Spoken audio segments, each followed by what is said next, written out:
CEAP, Centro Espírita Altivo Panfiro. Uma casa de amor. Boa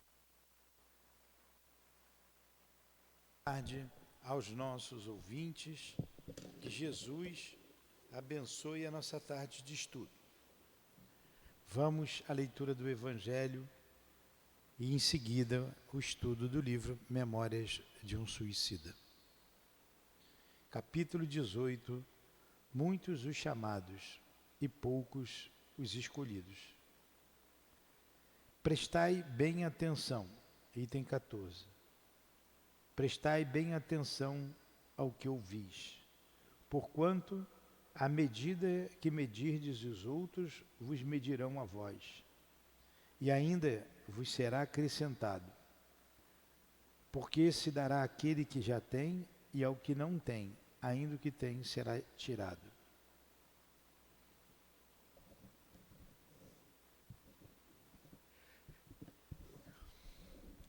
Mestre Jesus, médico de nossas almas, aqui estamos reunidos em Teu nome,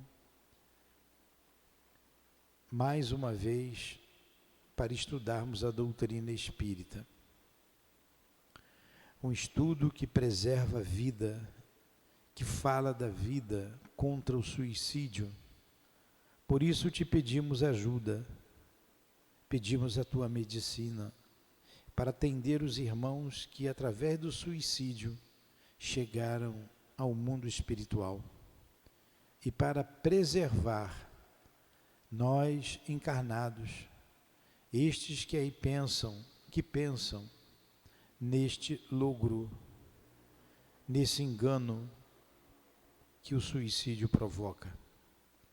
Permita que a nossa irmã Ivone, o Camilo, nos inspire, Leon Denis, que escreveram esta obra, bem como o altivo e os dirigentes da nossa casa de amor.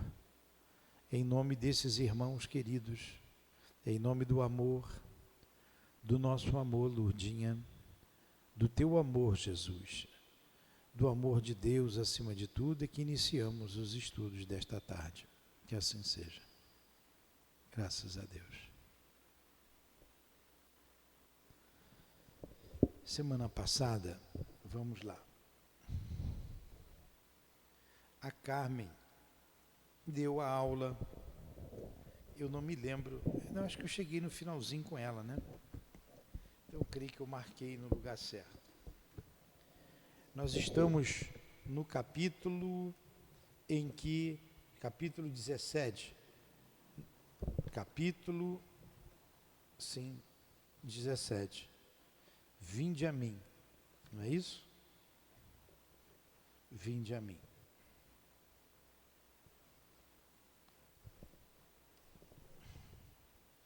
Creio que, deixa eu me situar aqui um instantinho.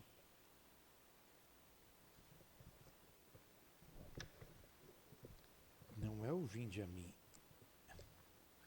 O homem conhece a ti mesmo, não é? Mansão Esperança.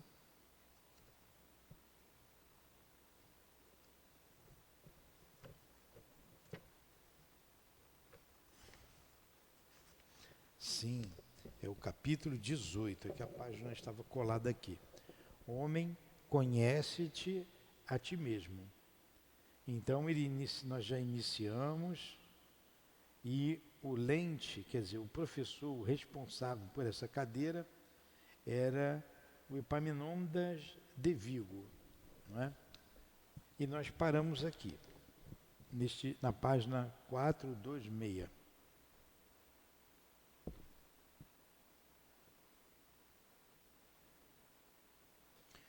Olha, eu acho que vale a pena a gente recomeçar esse capítulo. Nós já estudamos, eu sei disso, mas nós vamos ler, eu vou ler continuamente, porque nós já explicamos, é tão pouquinho, para a gente depois iniciar onde paramos semana passada. Capítulo 18, intitulado Homem, conhece-te a ti mesmo. Outros cursos fazíamos. Esse é o grupo que ficou para fazer a iniciação lá no mundo espiritual. O grupo de suicidas que ia fazer a iniciação. Outros cursos fazíamos, não menos importantes para a nossa reeducação, alternadamente com a da moral estatuída pelo insigne mestre Nazareno. Um deles prendia-se à ciência universal, cujos rudimentos nos deram então a conhecer, 2 anos depois de iniciados no curso de moral cristã. Por estudos profundos, análises tão penosas quanto sublimes, e nestas mesmas análises entrava a necessidade de estudarmos a nós próprios, aprendendo a nos conhecermos intimamente. Exames pessoais, melindrosos, eram efetuados com minúcias aterrorizantes para o nosso orgulho e para a nossa vaidade, paixões daninhas que nos haviam ajudado na queda para o abismo, ao mesmo tempo em que, sendo as aulas mistas, adquiríamos o duplo ensinamento de dissecar também o caráter, a consciência, a alma, enfim, de nossos pares, como de nossas irmãs de infortúnio, o que nos conferia valioso conhecimento da alma humana. Era lente dessa cadeira magnífica o venerando educador Epaminondas de Vigo, espírito cuja rigidez de costumes, virtudes inatacáveis e energia inquebrantável infundiam-nos mais que respeito, verdadeira impressão de pavor. Em sua presença, sentíamos desnudos dos disfarces de quaisquer atenuantes inventadas pelos sofismas conciliatórios, o peso vergonhoso da inferioridade que nos assinalava, o opróbrio da incômoda situação de responsáveis por delitos degradantes, pois dominava as potencialidades da nossa mente a convicção de que não passávamos de rebeldes, cuja insensatez obrigava obreiros abnegados do mundo espiritual a sacrifícios permanentes, a fim de conseguirem elevar-nos das trevas em que nos precipitáramos. Ora, a vergonha que açoitava nossos espíritos em presença de Epaminondas era um suplício novo e inesperado, de natureza absolutamente moral, porém superlativa, que se apresentava nesta segunda fase da nossa situação de suicidas em preparo de futuras realizações reparadoras. O emérito educador auxiliava-nos a esfolhar a própria consciência, levando-a a desdobrar-se até a recordações remotas das sucessivas migrações terrenas que tivéramos no pretérito, quando perscrutava nossa alma, devassando-a com um olhar cintilante de forças psíquicas, quais baterias de irresistíveis energias.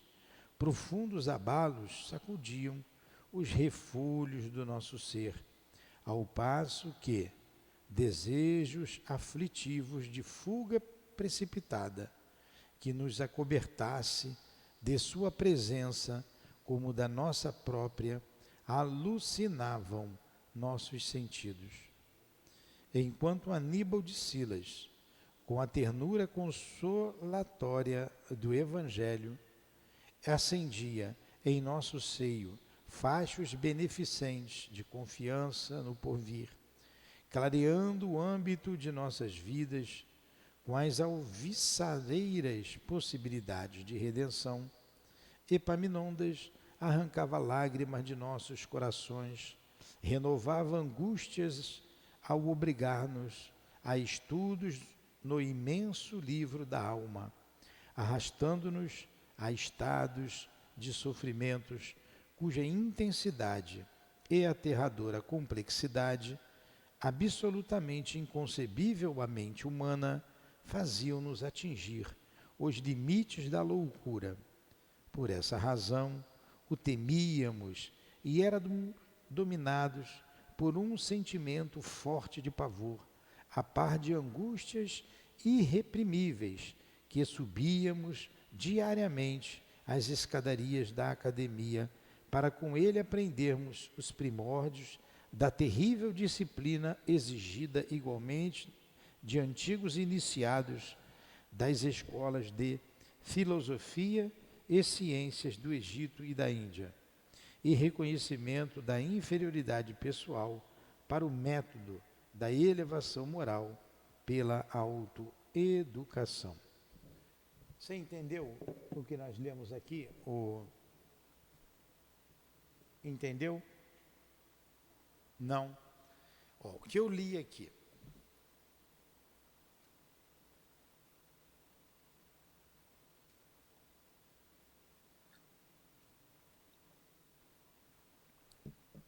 Esses espíritos estão fazendo um curso no mundo espiritual, um curso de iniciação.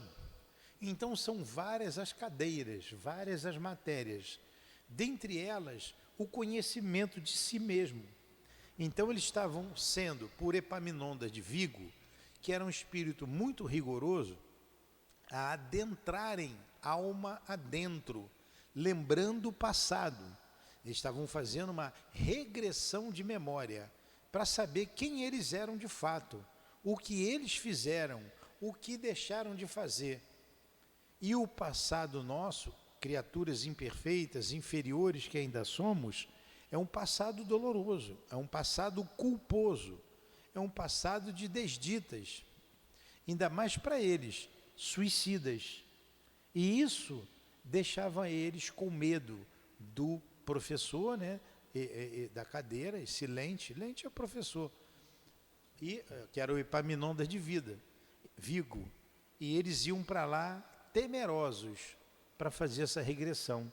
Eles não somente viam quem eles eram, mas também os companheiros, o caráter de cada um, os defeitos de cada um, aprendendo a conhecer a alma humana. É isso que ele disse. Entendeu agora?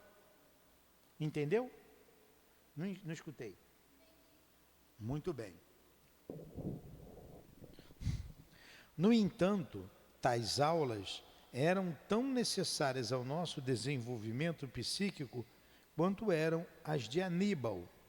Aníbal foi aquele que viveu com Jesus. As aulas de Aníbal eram mais tranquilas, mais calmas, eram consoladoras, esperançosas. Eram mesmo o seu prosseguimento, como passaremos a expor mais adiante. O interessante é que nas escolas do Egito e da Índia antiga, escolas de filosofia também na Grécia, os homens faziam essa regressão. Havia, porém, um terceiro curso, o qual se resumia no ensaio da aplicação na vida prática dos valores adquiridos durante os estudos e observações dos cursos anteriormente mencionados. Em vez, porém, de nos instruírem para uma prática profissional, como se diria em linguagem humana, em linguagem terrena, esse terceiro aprendizado, orientado para a prática da observância das leis e da providência, que havia séculos infringíamos, tinha por mentor o Lente Soriomar e desenvolvia-se geralmente fora do santuário, isto é, do recinto da escola, de preferência na crosta da terra e nos domínios inferiores do nosso instituto.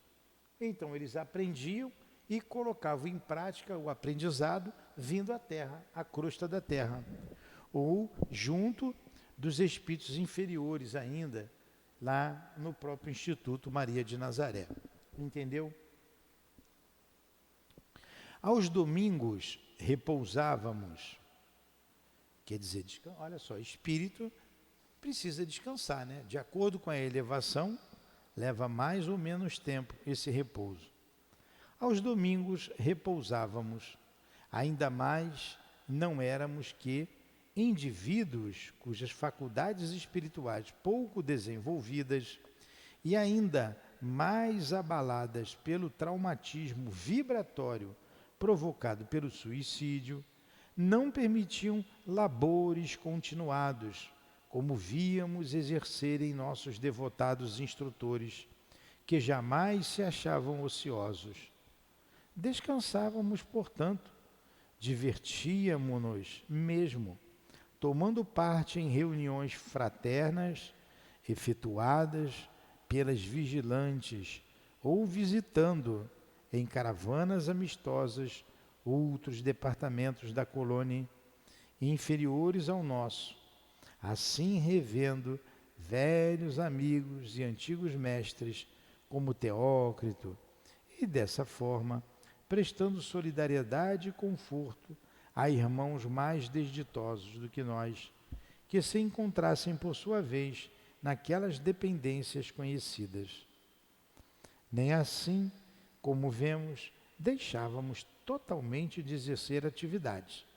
Aprendíamos ainda, progredíamos em conhecimentos, obtendo nas citadas reuniões noções de arte clássica transcendental, de que eram dignos expoentes, não apenas nossos mestres, como outros que caridosamente nos visitavam, e até nossas vigilantes, que ensaiavam com eles nova modalidade de servir a Deus e à criação, isto é, utilizando-se do belo, empregando a beleza. Pois convém acentuar que nossos mestres, sendo cientistas, também se revelavam estetas, enamorados da suprema beleza que se origina do sempiterno artista. Esteta, o que significa esteta? Aqui está a definição de esteta, pessoa belo. que professa o culto do belo. Esteta, pessoa que aprecia o belo, né? Pessoa que cultiva a estética, pessoa que tem a arte numa elevação. Então, esses instrutores, além do conhecimento que eles tinham a respeito da alma humana, conhecimento científico, eles também cultivavam o belo. Então, como nós dissemos aqui, ele disse aqui, nós já falamos, espíritos também precisam descansar. Os instrutores nunca estavam parados, mas eles precisavam descansar. Mas não é um descanso também igual o nosso, deitar numa rede, dormir, enfim. Eles se distraíam, iam em busca de conhecimentos novos, através das artes, da beleza, visitavam amigos e assim eles relaxavam. Vejamos, não obstante, em que consistiam as tão importantes quanto apavorantes aulas do eminente preceptor Epaminondas de Vigo. Preceptor é educador, né? O qual, como sabemos, fora mestre de iniciação em antigas escolas de doutrina secreta, na Índia como no Egito. Tudo bem até aí? Tá, Andriele? Um dos encantadores palácios da Avenida Acadêmica instalava-se a Escola de Ciências da Universidade do Burgo da Esperança. Majestoso e severo em suas linhas arquitetônicas, ao lhe penetrarmos os umbrais, acometia-nos a impressão de que ali se venerava Deus com todas as forças da razão, da lógica e do conhecimento. Sopros de indefiníveis convicções abalavam nossas potências anímicas, fornecendo-nos a intuição de nossa própria pequenez em face da sabedoria, ao passo que fortes emoções infundiam-nos singular respeito pelo desconhecido que ali depararíamos, levando-nos às raias do terror. Lembrávamos então de Aníbal. Sua recordação arrastava para nossas lembranças a imagem dulcíssima do mestre de Nazaré, a quem em toda a colônia denominavam o mestre dos mestres, o magnífico reitor da espiritualidade. Sentíamos-nos, então, encorajados, certos de que estávamos sob sua dependência, efetivamente abrigados em seu redil, por ele amados e por ele mesmo protegidos. Exatamente idêntico ao recinto do santuário, onde se ministrava a ciência do Evangelho, o novo sacrário apresentava a diferença de ostentar o célebre preceito grego, ornamentando em fulgurações adamantinas o cimo da tela indispensável em todas as aulas para a captação das vibrações do pensamento. Homem, conhece-te a ti mesmo. O que nós acabamos de ler, que era o local, ele está descrevendo, como li anteriormente, vejamos, não obstante, que consistiam tão importantes quanto apavorantes aulas do eminente preceptor Epaminondas de Vigo, o qual, como sabemos, fora mestre de iniciação em antigas escolas de doutrina secreta, na Índia como no Egito.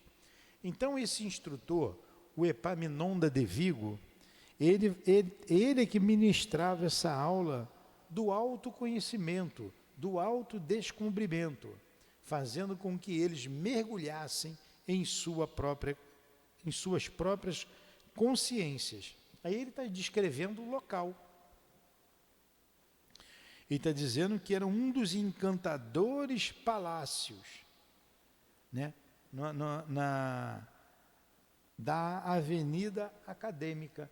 E no frontispício desse majestoso palácio, ele diz que o palácio era severo em suas linhas arquitetônicas, quer dizer, o seu desenho tinha uma frase ali na frente escrita, né?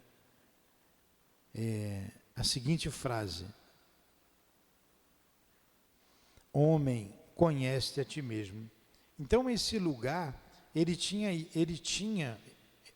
em seus umbrais, quer dizer, dentro desse palácio, eles tinham a impressão de que ali se venerava Deus com todas as forças da razão, da lógica e do conhecimento. Tal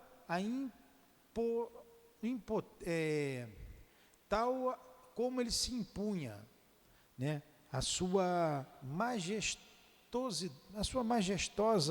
construção, né, e a vibração que dali eles percebiam. Por isso causava temor a eles, elevando, como ele disse, as raias do terror.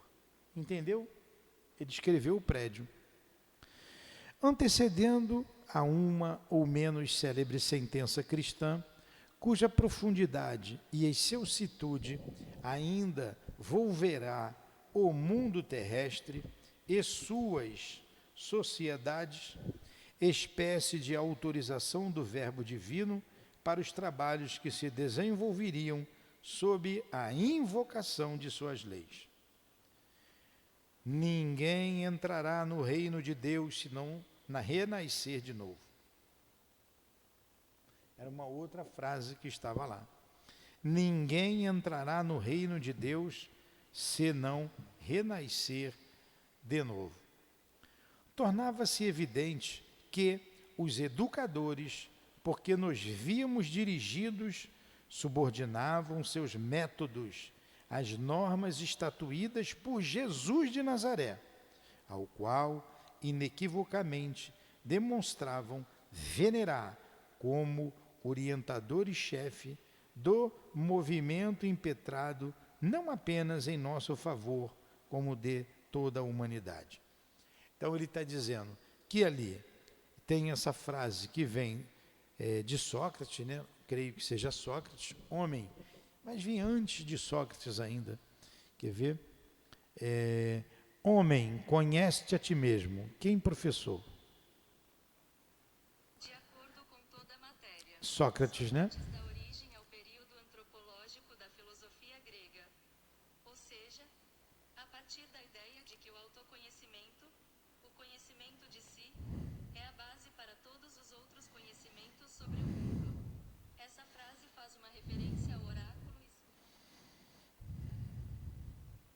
Então ela circula até hoje. O prédio, o estudo, não se dedicava unicamente à questão filosófica. Acima de tudo isso estava Jesus, o mestre e meigo nazareno, porque também acima estava esta frase que acabamos de ler: ninguém entrará no reino de Deus se não renascer de novo. Essa frase foi dita por Jesus a Nicodemos, falando da reencarnação.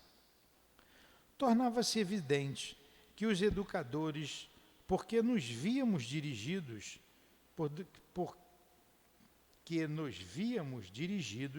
subordinavam seus métodos às normas estatuídas por Jesus de Nazaré, ao qual inequivocamente demonstravam venerar como orientador e chefe do movimento impetrado, não apenas em nosso favor, como da humanidade toda. Que se tratava de iniciados cristãos de alta classe moral, não tínhamos, pois, nenhuma dúvida. E se eram filósofos, cientistas, pesquisadores, sociólogos, pedagogos eméritos, como mais tarde tivemos ocasião de verificar, também era fora de dúvida que era na sublime escola de moral e fraternidade estabelecida pelo Cristo de Deus que extraíam modelos e métodos para exercerem entre os homens encarnados e os espíritos em trânsito as elevadas aptidões que possuíam. Intrigados com tudo quanto nos era dado observar, acometiam-nos por vezes vertigens ao raciocinarmos sobre a realidade da vida que, em além-túmulo, deparávamos, quando julgáramos nada mais existir, depois que o último bocado de argila ocultasse nosso corpo inerte das vistas humanas. Pressentindo, porém, logo da primeira vez, acontecimentos importantes em torno de nós próprios, ouvimos que discreto e sugestivo tilintar de uma campainha advertia-nos, atraindo nossa atenção. Respeitoso silêncio dominou o recinto. Dir-se-ia que todos os pensamentos se entrelaçavam na conjugação fraterna de sentimentos homogêneos, enquanto ondas fluídicas, harmoniosas de mais alto, desciam em jorros de bênçãos iluminativas, protegendo, inspirando os sacrossantos trabalhos que se seguiriam. Levantou-se Epaminondas de Vigo. Pela primeira vez ouvimos sua voz. Enérgica, positiva, intrépida, imperiosa, a palavra do novo mestre daquele que afrontara outrora o suplício da fogueira por amor aos alevantados ideais da verdade,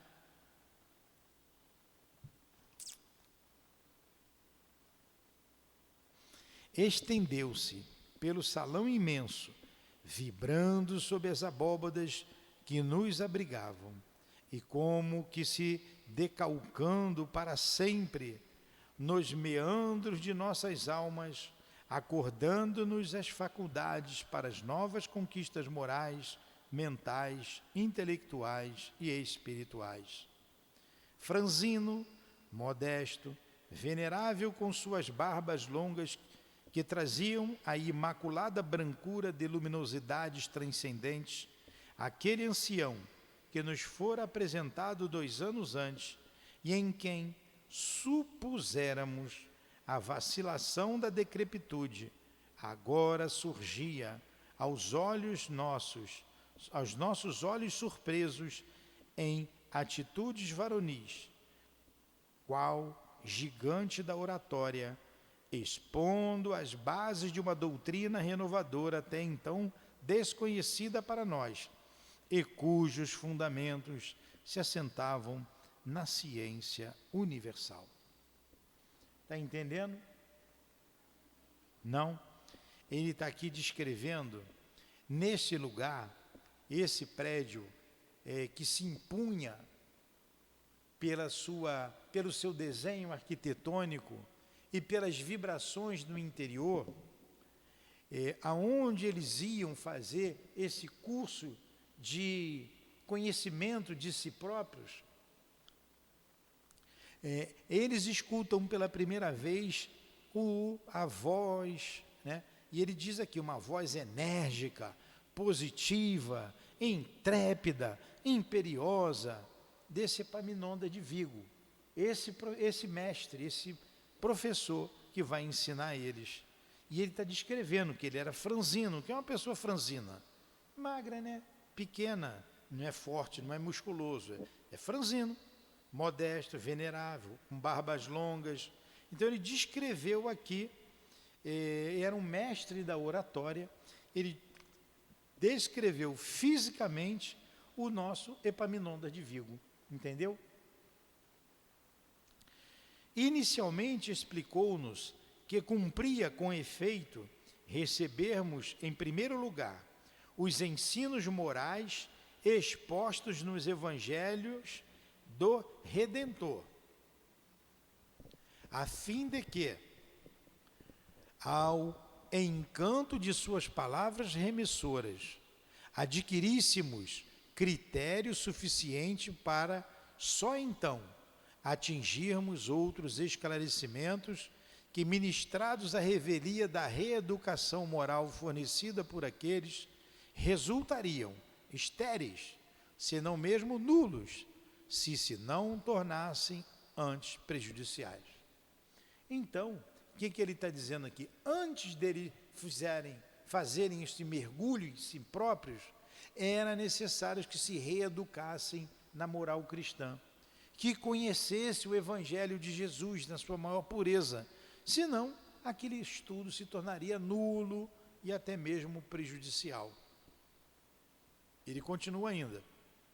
A moral divina do Cristo Jesus, porém, saneando de algum modo nossa mente e, portanto, nosso caráter de muita vileza que nos congestionava as faculdades, havia naqueles 2 anos de aplicação incansável predisposto nosso eu, para agora receber o prosseguimento do curso que nos favoreceria habilitações para reerguimento moral decisivo.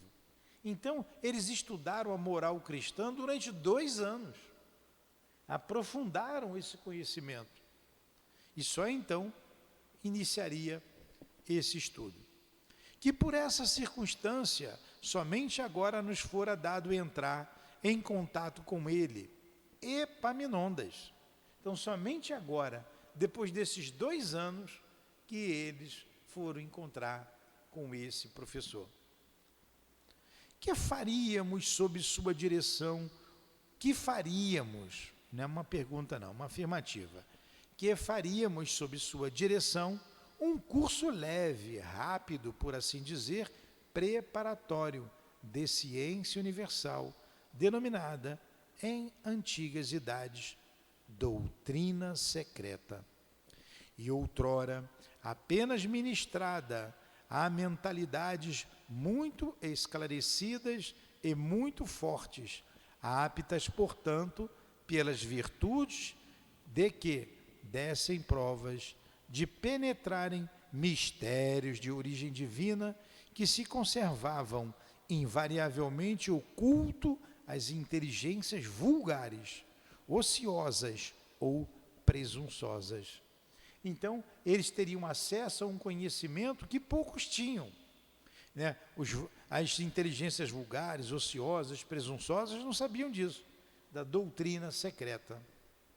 Que nos tempos remotos anteriores ao advento do missionário celeste, os ensinos secretos só eram ministrados a indivíduos que durante 10 anos, pelo menos, dessem as mais rigorosas provas de sua sanidade moral e mental, que, em idêntico espaço de tempo, demonstrassem de forma inequívoca a própria reforma interior, isto é, o domínio das paixões, dos instintos, dos desejos em geral, das emoções, pela vontade iluminada com as santas inspirações do bem e os testemunhos das virtudes. Então, quando nas escolas iniciáticas aqui na Terra, que precederam ao advento de Jesus de Nazaré, esses homens só tinham acesso depois de 10 anos dando prova da sua sanidade moral e mental, dando provas inequívocas, né, que já estavam afastados das paixões, dos instintos, das paixões inferiores, né, dos desejos em geral, das emoções pela vontade. E isso acontecia nas escolas iniciáticas. Mas que, com a descida do mestre complacente das esferas de luz, as sombras da Terra e as regiões astrais inferiores do mesmo planeta, fora popularizado o ensino secreto, porquanto sua doutrina, uma vez firmando-se no coração da criatura, habilitá-la-ia a voos longos no terreno científico-psíquico. Ainda porque a doutrina messiânica trouxe à humanidade esclarecimentos outros, rejeitados pelos homens, onde expressava ele os valores imortais da ciência psíquica, que desde então decretos divinos haviam ordenado que se desse do ensino secreto a todas as criaturas terrenas, como a espíritos em trânsito nas regiões astrais inferiores que circundam o planeta, pois o Pai Supremo, conduído das amarguras humanas, oriundas da ignorância, desejavam fosse todos os seus filhos iluminados pelo sol das verdades eternas. Então, que matéria é essa dada nos ensinos secretos? Antes do Cristo. Exatamente o que Jesus veio ensinar. E que foi conspurcado pelo homem e que a doutrina espírita revive isso. Conceitos da imortalidade da alma, da comunicabilidade, da reencarnação, da manutenção da individualidade após a morte, da pluralidade dos mundos habitados, das potências da alma, como o livre-arbítrio, a vontade, o pensamento, todos os atributos da alma. Esse conhecimento, hoje, a gente estuda nas casas espíritas, tirando-nos da ignorância.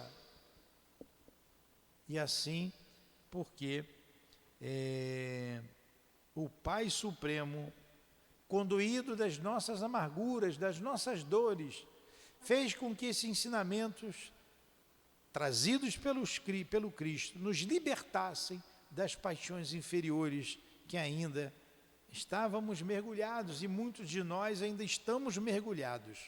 E o Evangelho libertador, através da doutrina espírita, aqui está como remédio para todas as nossas dores.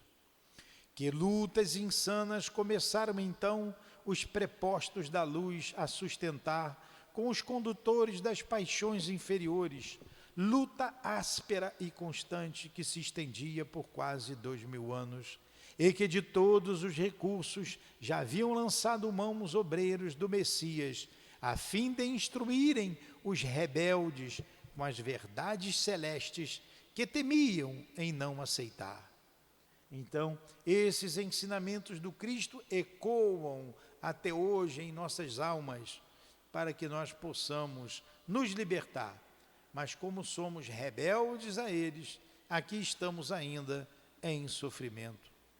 E que por isso mesmo novos decretos haviam descido de mais alto, para que o ensino fosse ministrado mais ostensivamente, com toda a eficiência possível, bem assim a maior clareza, não a um ou a dois de boa vontade, mas a humanidade toda, como a todos os espíritos errantes que desejassem aprender, fossem virtuosos ou pecadores, pois que urgia auxiliar a regeneração do gênero humano, já que estava iminente rigorosa seleção por parte da providência entre os espíritos e os homens pertencentes aos núcleos terrenos, porque o planeta sofreria em breve o seu parto de valores, expulsando para mundos inferiores os incorrigíveis,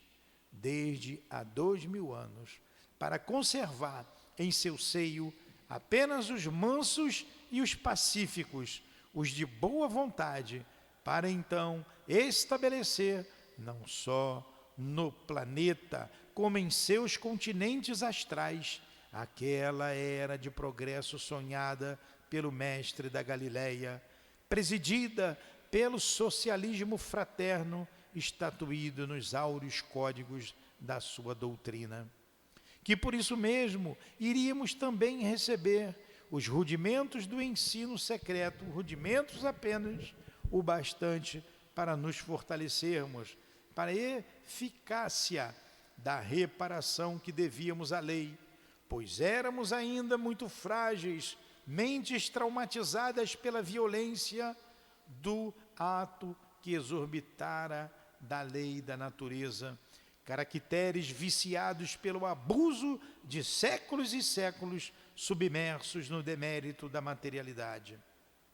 Que o ensino seria concedido gradativamente, de acordo com nossas capacidades, sendo por essa razão que nos dividiam em turmas homogêneas, que a doutrina secreta, em sua plenitude, só a conheciam o Senhor Jesus de Nazaré, que era uno com Deus Pai, e seus arcanjos, falange de auxiliares, como que ministros que eram unos com ele. Que, pois, começava esse ensino na terra, em parcela diminuta, para os homens imersos nas sombras do princípio, e ascendia em progressão sem limites, até o infinito do seio divino. Por isso mesmo, era chamado citado conhecimento, ciência universal, e que nós outros, míseros suicidas, ínfimos cidadãos do universo de Deus, párias da sociedade do astral, para quem se tornava necessário criar sempre colônias de abrigo, éramos convidados a partilhar da Assembleia Luminosa da Verdade, porquanto fora justamente a falta dos mesmos ensinamentos que nos levara de queda em queda até a calamitosa situação da queda máxima por meio do suicídio. E que ele, Epaminondas, em nome de Jesus Nazareno, a quem deveríamos o ressurgimento de nossas almas para a redenção, e em nome de Maria, sua mãe, a quem devíamos o amparo recebido até o momento presente, concitava-nos ao rigor de um ensaio para severa iniciação mais tarde nos mistérios, pois da nossa boa vontade, do nosso valor na aplicação do experimento presente, dependeriam os êxitos futuros. Então, o que foi lido aqui? Foi lido que eles aprenderiam, seriam iniciados nesse conhecimento que o Mestre Jesus trouxe para todos nós. E ele disse uma coisa importante aqui, mesmo nesses 2000 anos em que o homem desprezou, mudou o ensinamento do Cristo, venham para a humanidade toda, todos os espíritos errantes e encarnados, virtuosos ou pecadores, vêm urgir auxiliar na regeneração do gênero humano, porque a Terra iria mudar.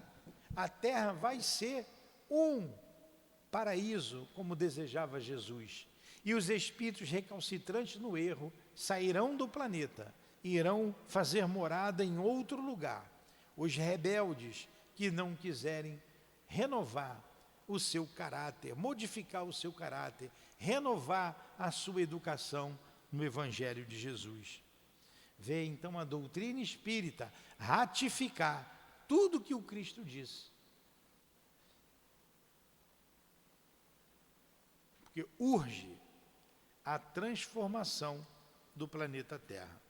Entendeu? Entendeu, minha filha? Você entendeu? Vibrante e fecunda, até o deslumbramento, como bem poderá o leitor entrever, essa peça oratória arrebanhou o nosso sincero interesse, sendo com legítima admiração que intimamente ovacionamos o catedrático apenas suspendera o exórdio magnífico, exprimindo-se em português clássico, fulgurante para os portugueses e brasileiros, em espanhol sadio e puro para os espanhóis, Epaminondas de Vigo fazia fulgir a palavra em inflexões suaves e melodiosas, ou vibrantes e fortes, qual se um hino literário que bem poderia parecer também musicado, se ele o tivesse desejado, nos deliciasse a audição e a sensibilidade. Encantados, eu, Belarmino, João e mais os amigos brasileiros, Raul e Amadeu, que se haviam incluído em nosso antigo grupo, mal chegáramos ao Burgo da Esperança, logo nos sentíamos atraídos para o novo monitor e ansiosos pelas lições que se seguiriam. E supunhamos que idênticas impressões animavam os demais colegas, porque percebíamos sorrisos de satisfação e lídimo interesse esvoaçarem pela assistência. Que beleza de estudo, né? Aqui que nós paramos semana passada. Então vamos continuar mais um pouco. Entretanto, o aprendizado científico seguiu o curso normal, alternando-se com o que vínhamos antes recebendo, e mais os conhecimentos práticos, por intermédio das aulas do eminente Soriomar. Assim foi que o respeitável ancião ministrou-nos o encantamento de presenciarmos o nascimento e progressão lenta e esplendente do próprio globo terrestre. O que superficialmente conhecíamos, permitam-me que assim me expresse ante a magnificência do que então me foi concedido apreciar. Através dos códigos da ciência terrestre, isto é, da geologia, da arqueologia, da geografia, da topografia, o ilustre instrutor levantou a dobragem dos milênios para nos ofertar, como presente descrito em cenas vivas, em atividades reais, como se houvéssemos participado com efeito do nascimento e crescimento da generosa instância do sistema solar, que um dia nos obrigaria, protegendo nossa ascensão para o infinito, auxiliando-nos no aperfeiçoamento do germe divino que em nós outros homens, como naquela própria, também palpita. Então, aqui eles estão vendo, olha, a cores e ao vivo, com os recursos do plano espiritual, o nascimento do sistema solar. Olha que beleza.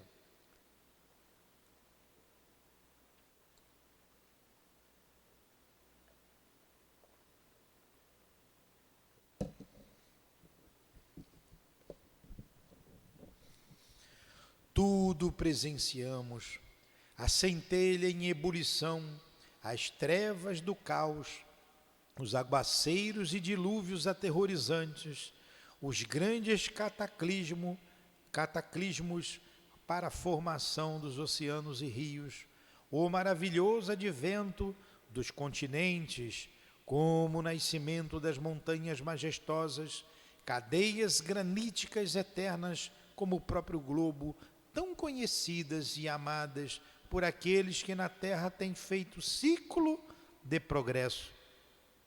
Os Alpes sobranceiros, quais monarcas poderosos, desafiando as idades, os Pirineus graciosos, o Himalaia e o Tibete, venerandos, a Mantiqueira sombria e majestosa, todos em épocas diversas surgiram do berço diante dos nossos olhos deslumbrados, arrancando lágrimas de nossas almas que se prosternavam tímidas ante tanta grandeza, tanta beleza e majestade.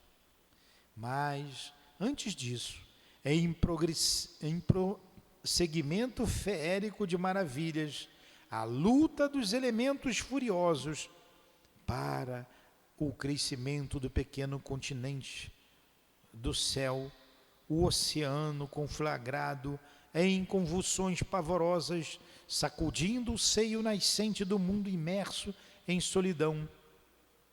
O cataclismo dos ventos e tempestades, a que nada poderá fornecer ao homem ideia aproximada. Assim como os primeiros sinais de movimento e vida no leito imenso das águas convulsas, a vegetação fabulosa e tétrica no gigantesco volume das proporções, os dinossauros monstruosos, os lagartos de forma e força inconcebíveis à delicadeza corporal do homem, os mastodontes à pré-história. Tudo isso, toda essa formação foi vista no mundo espiritual por eles. Era um livro tenebroso, imenso, magnífico, epopeia divina da criação, desferindo alguns poucos acordes da sua imortal sinfonia, através do infinito do tempo, da eternidade das coisas. E nesse livro soletrávamos o ABC da iniciação, gradativamente, pacientemente, às vezes empolgados até o delírio, de outras banhados em lágrimas até o temor, mas sempre ávidos e encantados, ansiosos por mais conhecimentos, lamentando mais do que nunca nossas diminutas forças de suicidas, que nem a terça parte nos permitia entrever do programa excelso ofertado pela natureza. Um desfile indescritível de períodos genesiáticos patenteou-se a nossa observação. A análise elucidativa e sadia, durante o qual diariamente se radicava em nosso espírito o respeito, a veneração por aquele ser supremo e criador, a quem havíamos negado, de quem descrêramos pela dobradoura dos séculos, mas a quem agora rendíamos graças, apavorados e ínfimos, que nos sentíamos frente à sua grandeza, ao passo que também felicíssimos ao nos reconhecermos os filhos herdeiros de sua glória eterna.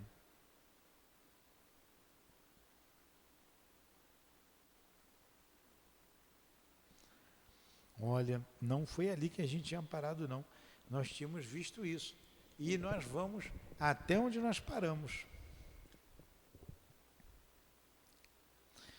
Aqui eram a flora e a fauna imensa, na variedade das espécies, além a geologia rica de atrações e encantos, povoando o seio do globo com a multiplicidade mirífica dos minerais. Acolá, o infindável laboratório do planeta, o oceano com seus infusórios prodigiosos, seus infinitos depósitos de vida, de criação, de espécies, de riqueza, incontestavelmente divina, e tudo à mão do homem, tudo criado para ele, mas que ele despreza conhecer, vivendo como vive, engolfado nas trevas da animalidade através dos milênios, incapaz por isso mesmo de tomar posse desse paraíso que, para ele mesmo, o Senhor ideou e criou com toda a amabilidade do seu amor infinito de Pai, com toda a força da sua mente poderosa de Supremo Criador. E assim surgiu, em lições sempre sequentes e habilmente parceladas, a idade do homem, a divisão das raças, a suprema glória do planeta, abrigando finalmente a parcela divina que um dia deverá refletir a imagem e a semelhança do seu Criador. Durante longos anos ininterruptos, diariamente soletramos esse livro assombroso, cuja intensidade e magnificência comumente nos causavam vertigens, levando-nos a adoecer e à necessidade de aurirmos novas energias mentais ao contato dos clínicos incumbidos de nossa vigilância, sendo o próprio Epaminondas um dos mais dedicados à causa do nosso restabelecimento. E hoje, às vésperas de nossa volta aos proscênios desta mesma estância, que agora conhecemos desde o seu nascimento, apenas averiguamos que nada podemos aprender ainda, que apenas soletramos as primeiras letras do plano material terreno. De que forma, porém, poderiam Epaminondas e seus acólitos ministrar tais aulas, tornando visível o presente o que os milênios devoraram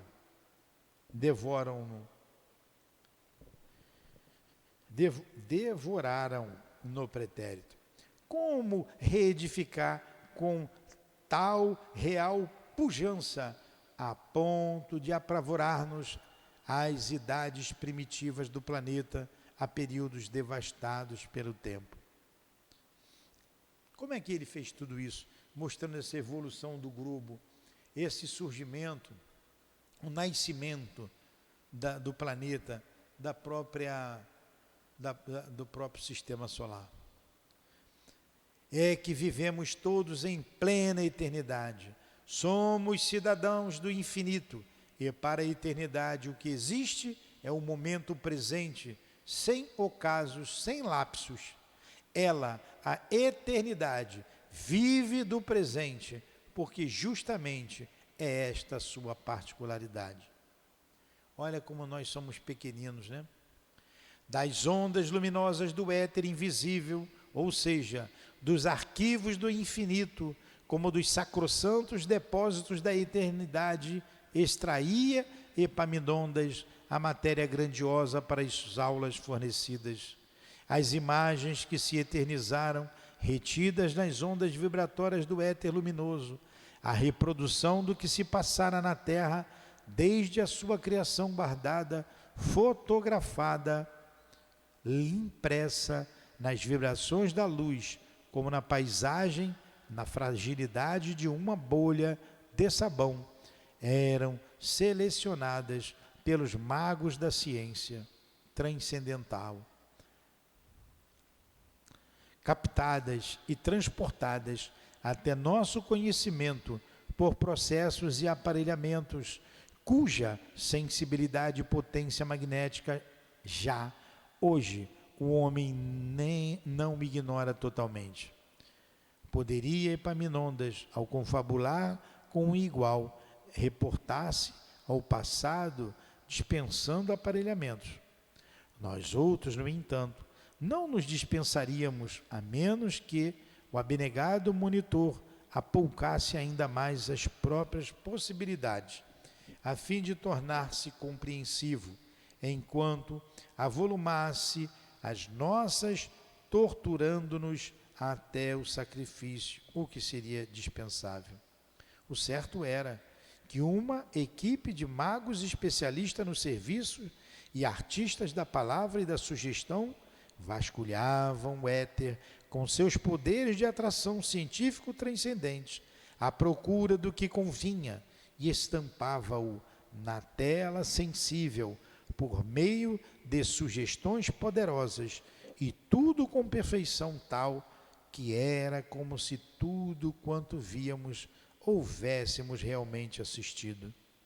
Processo vulgar no mundo invisível, essa forma de captação da imagem dos acontecimentos levará um dia o homem à mesma possibilidade, como ao conhecimento dos próprios planos do astral intermediário. Uma coisa única acelerará a tal conquista da ciência para a humanidade: o domínio da moral nas suas sociedades, o império da honradez. Não deixarei de citar o espetáculo sublime da marcha harmoniosa dos astros, proporcionando o que nos foi ele durante o prolongamento dos mesmos estudos, agora, porém, obedecendo não mais aos processos circunscritos a um recinto acadêmico limitado, mas às excursões em pleno espaço, viajando através do infinito como universitários em curso prático. Eu já vou terminar. Nós já vamos terminar. Um pouquinho antes, né, porque revimos praticamente todo o capítulo, né, mas é muito interessante. Nossas forças, no entanto, muito limitadas, não nos permitiram a contemplação feérica dos mundos estelares no conjunto surpreendente da sua grandeza. Como estímulo, apenas facultadas nos foram visões mais ou menos aproximadas dessa esplendente grandeza por intermédio de aparelhamentos diferentes, apropriados para o descortino da astronomia, de que recebíamos pálidos convites. Nossas observações e estudos, portanto, não ultrapassaram conhecimentos senão relativos aos nossos irmãos do sistema, permitindo-nos as mais belas aquisições e que o nosso Estado poderia aspirar, o que muito já nos encantava e satisfazia. Até que passamos ao estudo de nós mesmos, joias que somos, todos nós, as almas do escrínio sideral, futuros ornamentos da corte universal em que se imprimiu o selo sagrado do pensamento supremo, e para quem tudo foi imaginado e criado pelo Pai amoroso, que de coisa alguma necessita, que nada quer, senão que nos amemos uns aos outros. Olha, deu 1 hora de estudos, de leitura, né? E nós vamos parar aqui. Faltou um pouquinho para a gente igualar a aula da semana passada. Mas eu acho que foi muito bom essa retrospectiva, né? Para a gente se situar. Então, na próxima semana, a gente continua aqui. Explicou-nos o mestre convincentemente. E daremos continuidade ao estudo. Esperamos que tenhamos sido úteis àqueles que nos ouviram de casa e aqui. Que Deus nos abençoe, que Deus abençoe esses irmãos. Rogamos por eles, pelo Camilo e por todos estes que, mostrando-nos suas experiências, para que nós possamos, fortalecidos nelas, crescermos, caminharmos sempre com Jesus, em busca do nosso aperfeiçoamento. Rogamos por todos os irmãos aqui presentes, pelos suicidas, que tenham esperanças, pois esses estudos fazem parte do currículo para aqueles que assim o desejarem aprender e vivenciarem. Alívio para as suas dores, e para aqueles humanos encarnados ainda, rogamos, Senhor, para que pensem, reflitam, para que pensem em seus anjos guardiães, em seus espíritos guias, em Jesus de Nazaré, para enfrentarem as adversidades da vida com coragem, com dignidade, porque isso só fortalece a alma humana, pois a morte não existe, só existe a vida. E que entendamos isso de uma vez por todas, Senhor.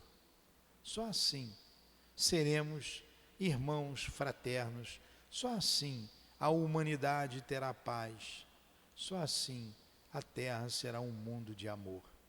Envolva esta casa de amor que divulga o teu evangelho, que divulga a doutrina espírita. Abençoe a todos nós, trabalhadores desta casa. Abençoe os lares que nos ouvem à distância. Abençoe sempre, Senhor, este planeta tão belo que Deus nos deu como morada e nos designou o Senhor como nosso mestre divino. Em nome dos espíritos guias aqui presentes, responsáveis por este estudo, em nome do nosso querido irmão altivo e de toda a direção do SEAP, em nome do amor que vibra nesta casa, em nome do nosso amor, Lourdinha, do teu amor, Jesus, e do amor de Deus, nosso Pai, acima de tudo, encerramos os estudos da tarde de hoje. Que assim seja. Graças